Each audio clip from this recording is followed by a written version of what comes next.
Diabetic Macular Edema. The video describes the causes of diabetes-related vision loss and how to manage this condition.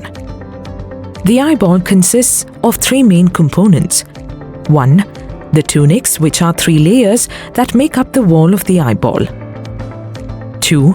The optical components, also known as the refractile media components, which admit and focus light. 3. The neural components, which consist of the retina and the optic nerve. Most of the eye is filled with a clear gel called the vitreous. Light projects through your pupil and lens to the back of the eye. The inside lining of the eye is covered by special light-sensing cells that are collectively called the retina. It converts light into electrical impulses. Behind the eye, your optic nerve carries these impulses to the brain. The macula is a small extra-sensitive area in the retina that gives you central vision. Diabetes occurs when pancreatic gland fails to produce adequate levels of insulin. This harms the body's natural ability to control blood glucose levels. Diabetes can lead to vision-threatening diseases such as diabetic retinopathy and diabetic macular edema (DME, which must be monitored to prevent vision loss. DME develops as a complication of diabetes type 1 or type 2 diabetes. It is estimated that approximately 93 million people worldwide have diabetic retinopathy, and more than 1 in 3 living with diabetes will develop retinopathy over their lifetime. Macular edema is caused by the result of weakening of vessel walls and increased vascular permeability. Retinal blood vessels becoming weak or blocked results in abnormal high release of vascular endothelial growth factor (VEGF), which weakens the vessel wall and blood vessels become leaky. This results in deposition of protein and fluid collect on or under the macula, which causes macula to swell and thicken. This condition is known as macular edema. Swelling of the macula causes the vision to become blurry. Colors may also look faded or washed out, and spots may appear in the vision. Anyone with diabetes should have comprehensive eye exams every year or else as recommended by their doctor.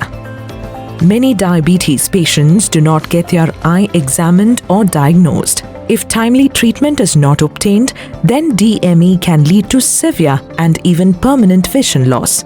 If your doctor suspects you have DME, you might have fluorescein angiography or FFA to look at the blood vessels in your retina. Your doctor injects a special dye into a vein in your arm. It quickly goes to your eye, where it makes blood vessels show up on digital photos. Optical coherence tomography (OCT) is one of the best ways to test for DME. It's like an ultrasound, but it uses light waves instead to create very fine detailed images of tissues inside your eye. OCT can show the thickness of different layers in your retina and find problems that other tests can't. The risk of developing DME increases with duration of diabetes, as well as abnormal levels in blood glucose, blood pressure, and blood lipids. Other diabetes complications, kidney disease, cardiovascular diseases, smoking, obesity, and pregnancy may also increase your risk for DME. You can lower your risk by controlling any modifiable risk factors you may have. Managing your diabetes and, of course, getting comprehensive eye exams as often as your doctor determines. DME treatment options are: 1. Laser photocoagulation. 2. Corticosteroids. 3. Anti-VEGF injection therapy.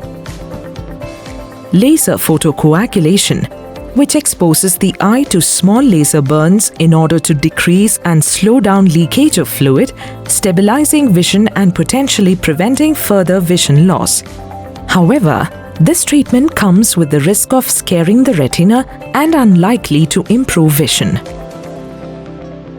Corticosteroids, which are received through intravitreal injection or by sustained release implants, can improve vision by interfering with the mechanisms that cause inflammation and damage to blood vessels. However, their benefits may be short-lived and comes with the risk of other eye complications such as cataracts or elevated intraocular pressure, which is a major risk factor for glaucoma. A major development in the treatment of vision loss in DME patients has been the introduction of anti-VEGF drugs. Abnormal high release of protein vascular endothelial growth factor (VEGF) in the retina, which weakens the vessel wall and blood vessels, becomes leaky, which causes macula to swell and thicken. The anti-VEGF drugs are designed to target and block VEGF. Lowering abnormal levels of VEGF reduces harmful effects on blood vessels. This decreased leakage of fluid reduces edema and can stabilize and even improve vision. Anti-VEGF treatment is received directly as an injection into the eye. There are three major responses to the anti-VEGF treatment. 1. Reduced vascular permeability so that the vessel wall is not as penetrable and leakage of fluid is minimized or completely stopped. 2. Reduction in edema and decreased thickening of the macula and retina. 3. As a result, improvement in visual acuity.